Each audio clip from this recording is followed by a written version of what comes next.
सिकंदराबाद के मशहूर मारूफ hotel paradise में अचानक आग भड़क उठी, जिसके नतीजे में सनसनी फैल गई। कस्टमर्स में खौफ का माहौल देखा गया।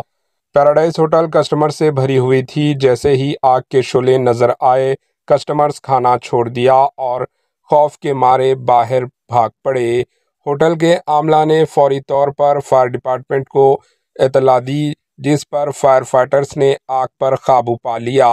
इस हादसे में कोई जख्मी नहीं हुआ, ना ही किसी की जानी नुकसान हुआ। बरवक्त आमला की चुस्की के नतीजे में बड़ा हादसा टल गया।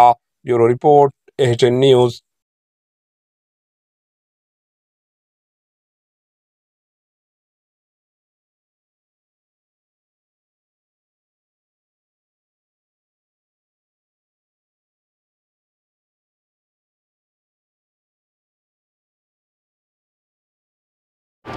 एचएन न्यूज़ को लाइक करें, शेयर करें और सब्सक्राइब करना ना भूलें।